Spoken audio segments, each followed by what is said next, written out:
السلام علیکم ورحمۃ اللہ وبرکاتہ۔ گزشتہ روز سے ایک آڈیو بہت زیادہ وائرل ہو رہا ہے سنگر شہناز احمد خان کے نام سے۔ سب کے ذہن میں یہ سوال ہو رہا ہے کہ سنگر شہناز احمد خان کون ہے، کیا ہے اور اس کی کیا حقیقت ہے۔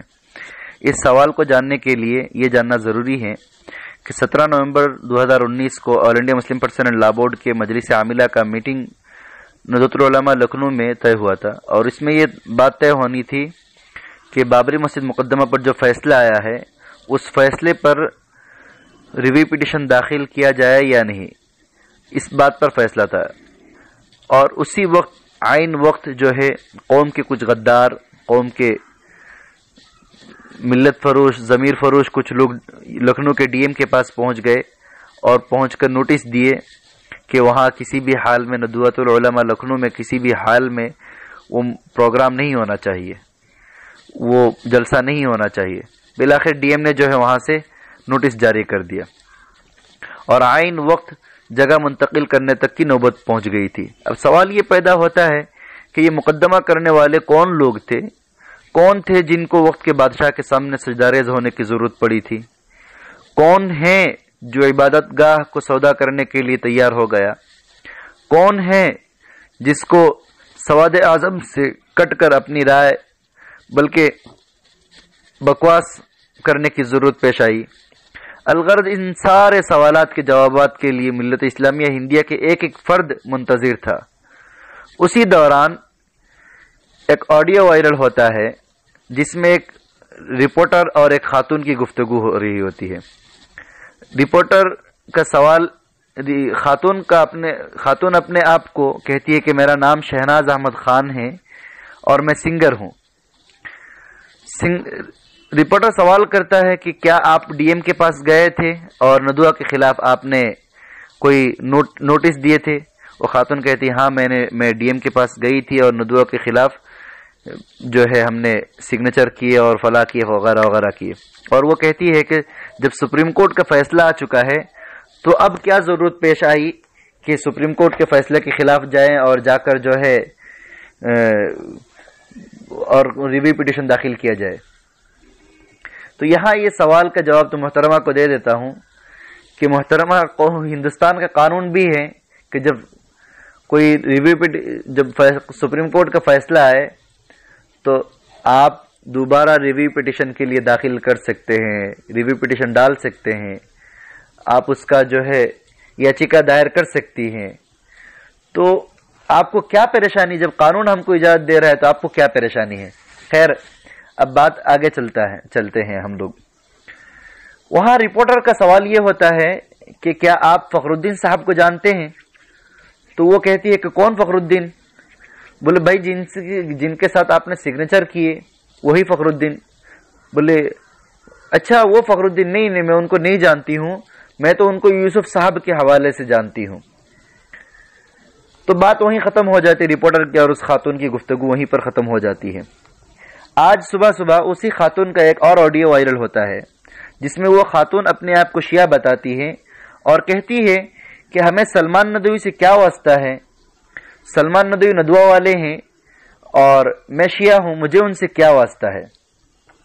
یہاں بطور نوٹ کے طور پر ایک بات عرض کر دوں اور یہ آپ کے ذہن میں رکھنے کے لیے کہہ رہا ہوں کہ سنگر شہناز احمد خان، ان کا نام آر ایس ایس کے ساتھ بہت زیادہ جوڑا جاتا ہے اور یہ آر ایس ایس کے ورکنگ ممبر بھی ہیں اور آر ایس ایس کے عہدیدار بھی ہیں، آر ایس ایس کے پدادھیکاری بھی ہیں۔ اس نوٹ کو ذہن میں رکھتے ہوئے ہم آگے چلتے ہیں۔ خاتون کہتی ہے کہ میں شیعہ ہوں اور ندوہ سے میرا کیا واسطہ ہے۔ بقول ان کے کہ جب آپ کو ندوہ سے کوئی واسطہ نہیں ہے تو پھر آپ نے ندوہ کے خلاف کیوں محاذرائے کیے؟ کیا ضرورت پڑی تھی کہ آپ ندوہ کے خلاف جو ہے مقدمہ کرے اور ڈی ایم کے پاس جائے وغیرہ وغیرہ کرے؟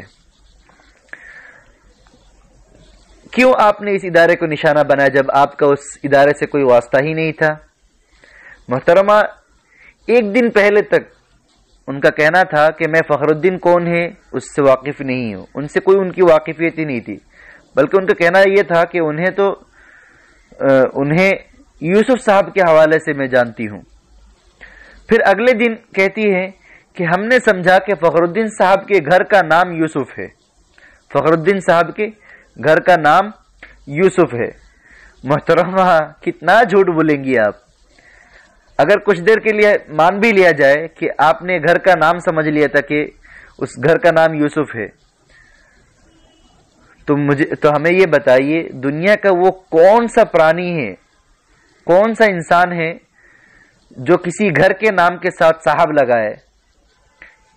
یعنی اس کا صاف مطلب یہ ہے کہ آپ نے پہلی گفتگو پر برجستہ حقیقت بیان کر دیے تھے، یعنی از خود حقیقت بیان کر دیے تھے کہ حقیقت یہی ہے کہ یوسف صاحب کے یا یوسف ابن سلمان ندوی کے حوالے سے ہم ڈی ایم سے ملنے گئے اور نوٹس جاری کروائے، اور اب جو ہے آپ جھوٹ بول رہی ہیں اور کہہ رہی ہیں کہ ہم نے یوسف گھر کا نام سمجھ رکھے تھے۔ محترمہ لوگ اتنے پاگل نہیں ہیں کہ آپ کچھ بھی بولیں گے اور لوگ آپ کی بات پر بھروسہ کر لیں گے، اور آپ جن کی طرفداری کر رہے ہیں، جس سلمان ندوی اور اس کے بیٹے یوسف کے جو طرفداری کر رہے ہیں، ان کی مکاری اور ان کی عیاری سے پوری دنیا واقف ہے۔ ہندوستان کا ایک ایک فرد ان کے مکاری سے واقف ہے۔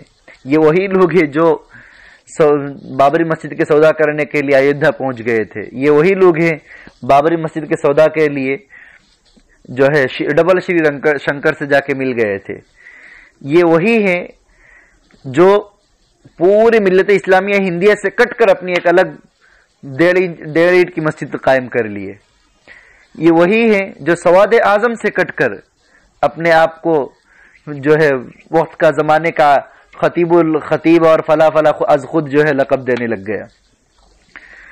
خیر الغرض بات یہ ہے کہ حقیقت تو سامنے آ چکی ہے کہ یہ آڈیو آپ کا پہلا والا آڈیو بالکل صحیح ہے اور اس پر آپ نے سچ بیان کیے ہیں، اور دوسرے آڈیو میں آپ نے طرفداری کیے ہیں، جھوٹ بولی ہوئی ہیں، آپ جھوٹ بول رہی ہیں آپ۔ اب آخر میں ایک سوال کا جواب ہم آپ سے طلب کر رہے ہیں کہ جب یہ بات سامنے آ گئی کہ اس کا ماسٹر مائنڈ جو ہے اس مقدمہ کا اور اس نوٹس کے ماسٹر مائنڈ جو ہے سلمان ندوی اور اس کے بیٹے یوسف ہی ہے، تو یہ بتائیے کہ سلمان ندوی اور یوسف کا اس شیعہ خاتون سے، اس RSS کی خاتون سے، سنگر شہناز خان سے کیا تعلق ہے، اور وہ ان کا کیا واسطہ ہے؟ مجھے اس سوال کا جواب نہیں معلوم۔ اگر آپ حضرات کو اس سوال کا جواب معلوم ہو تو ضرور ہمیں بتائیے گا۔ السلام علیکم ورحمۃ اللہ وبرکاتہ۔